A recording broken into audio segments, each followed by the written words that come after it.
Hello everyone. One more question from complex numbers 2024 JEE Main.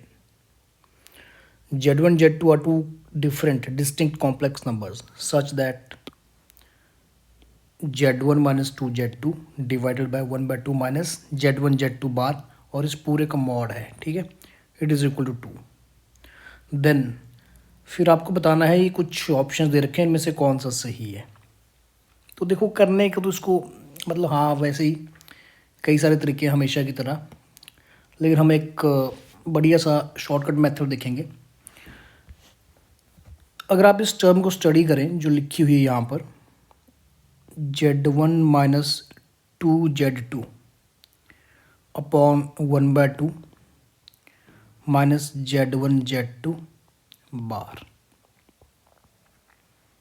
ये है 2 के बराबर. अब Z1 Z2 तो स्टूडेंट्स क्या है, ये पॉइंट्स है ना, दे आर पॉइंट्स और ये मूविंग पॉइंट्स हैं. ऑप्शन से लग रहा है पता कि वो दोनों सर्कल्स के ऊपर ही होंगे, चाहे किसी सर्कल की रेडियस 1 बाय 2 हो जाए 1 हो जाए, मतलब डिफरेंट ऑप्शंस हैं, है ना. तो इन ऑप्शंस के हिसाब से मूविंग पॉइंट्स हैं. तो Z1 की किसी खास वैल्यू के लिए जब Z1 की वैल्यू 2Z2 हो जाती है, मान लो मैंने कोई ऐसी सिचुएशन कंसिडर कर ली, मीन्स मैं लिमिट लगा रहा हूँ, limit Z1 is approaching to 2Z2. तो उस केस में जैसे ये लिमिट लग जाएगी तो जो लेफ्ट हैंड साइड है ना, इसकी वैल्यू देखो, न्यूमरेटर तो ज़ीरो हो जाएगा और डिनोमिनेटर की जो वैल्यू है 1 by 2 minus Z1 Z2 bar, ये बनेगी, है ना. मैं स्टूडेंट्स ध्यान रखना इस कंडीशन के ऊपर बात कर रहा हूँ. तो अब चाहे कंडीशन कुछ भी हो, क्वेश्चन में ऑलरेडी बोल दिया गया है कि Z1 Z2 की वैल्यूज़ के लिए, हर वैल्यूज़ के लिए ये 2 रहेगा. मतलब मुझे वो वैल्यूज़ निकालनी है Z1 Z2 के लिए जिसके लिए 0 हो. तो मैंने एक इंस्टेंट कंसिडर किया जहाँ पर Z1 2 Z2 को अप्रोच करता है, ठीक है. तो इसका मतलब ये हुआ, अगर न्यूमरेटर 0 बन गया है और एक फाइनाइट वैल्यू आ रही है जो कि 2 है, तो डिनोमिनेटर को भी 0 होना पड़ेगा, क्योंकि लिमिट्स में आपने कॉन्सेप्ट पढ़ा है. क्योंकि अगर न्यूमरेटर 0 हो चुका है ना और डिनोमिनेटर एक नॉन ज़ीरो नंबर है, तब तो आंसर डायरेक्टली 0 हो जाएगा. लेकिन सिर्फ 0 डिवाइडेड बाय 0 कंडीशन ही एक इनडिटर्मिनेट फॉर्म बनाएगी और ये एक फाइनाइट वैल्यू दे सकती है ना. फाइनाइट वैल्यू जो कि यहाँ पर 2 है, तो मतलब डिनोमिनेटर को भी क्या होना पड़ेगा, 0 होना पड़ेगा. देयरफॉर मैं बोल सकता हूँ limit Z1 approaching to 2Z2 of 1 by 2, denominator की वैल्यू लिखी मैंने, Z1 Z2 बार, ये कितना होना चाहिए, 0 होना चाहिए. This must be 0. और अगर ये 0 है तो वैल्यू पुट करके निकालते हैं. Z1 की जगह पुट कर दिया मैंने 2Z2 और यहाँ पे Z2 बार है, ये हो गया 0. Z2 बार ये तो हो जाएगा Z2 मॉड स्क्वायर. तो यहाँ से अगर मैं सॉल्व करूँगा तो Z2 का जो मॉड है it will be 1 by 2. Solve कर लीजिए इजीली, सिंपल इक्वेशन बनेगी. तो मॉड Z2 की वैल्यू कितनी होगी, 1 बाय 2 हो गई, है ना. और अगर Z2 का मॉड 1 बाय 2 है तो हम Z1 भी निकाल सकते हैं. कैसे निकलेगा, क्योंकि जो Z1 है it is approaching towards 2Z2, है ना, इस कंडीशन में. तो उसी इंस्टेंट के ऊपर मैं कैलकुलेट करूँगा Z1.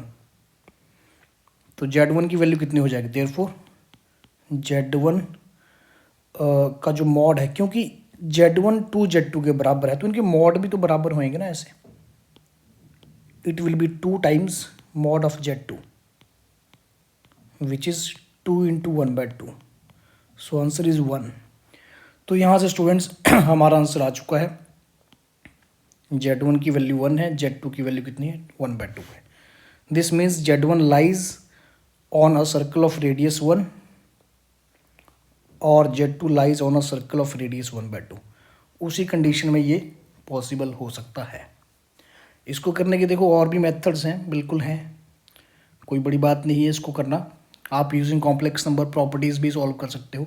अगर मेथड 2 की बात करें, मैं आपको थोड़ा सा हिंट देके छोड़ रहा हूँ, आप ट्राई कर सकते हैं. हम यूज़ करेंगे अगर कभी भी मॉड जेड की वैल्यू कुछ कांस्टेंट दी हो ना, तो एक करने का मेथड ये भी रहता है, जेड बार स्क्वायर कर देंगे ना दोनों साइड, मतलब इसका स्क्वायर कर दूंगा मैं के स्क्वायर, और इसकी वैल्यू के स्क्वायर हो जाएगी। तो इन द सेम वे मैं लिख सकता हूँ ये जो कॉम्प्लेक्स नंबर है z1 minus 2z2 upon 1/2 minus z1 z2, इसका जो स्क्वायर हो जाएगा ये 4। अभी फिर से ये प्रॉपर्टी लगा लेना कॉन्जुगेट वाली, है ना, और इसका यूज़ आप यहाँ पे कर लेना, तो आंसर आपका सिंपली आ जाएगा। एक तरीका ये भी है, और एक तरीका सिंपली ऑप्शन से चेक कर सकते हैं आप। एक मेथड 3 की बात करें, आप डिफरेंट ऑप्शंस को चेक करिए ना, मैं उसका भी जस्ट एक हिंट दे के छोड़ रहा हूँ मेथड 3 का, आप ट्राई ज़रूर करना। जैसे ऑप्शन 1 को चेक करें, एक सर्कल ले लो जिसकी रेडियस कितनी है 1/2 है, ये z1 बनाया मैंने, है ना, 1/2 0 से पास करेगा। और एक दूसरा सर्कल ले लो जिसकी रेडियस 1 है, तो ये हो जाएगा, है ना, 1,0 से। अब इनके ऊपर कोई भी 2 पॉइंट कंसिडर करो और देखो कि क्या सेटिस्फाई हो रहा है। जैसे आप फॉर एग्जांपल इन 2 पॉइंट्स को देख लो, अगर मतलब ये पॉइंट 1/2, 0 होगा, ये 1,0 होगा, तो इसके लिए आप स्टडी कर सकते हो, और 1/2 अगर आया तो ठीक है, नहीं आया तो दूसरा ऑप्शन देख लेना, फिर तीसरा एंड फोर्थ, इस तरह से आप कर सकते हैं। कभी भी क्वेश्चन को ना मतलब ऐसे सॉल्व करते टाइम ये जरूर देखना चाहिए कि एक्चुअली में ज्योमेट्रिकली क्या रिप्रेजेंट कर रहा है, तो उससे थोड़ी सी आपका ईजी हो जाता है क्वेश्चन करना। यूजिंग प्रॉपर्टीज़ भी किया जा सकता है, जैसे ये प्रॉपर्टी हमने की, लेकिन इससे थोड़ा सा लेंथी पड़ेगा और फैक्टराइजेशन करनी पड़ेगी आपको।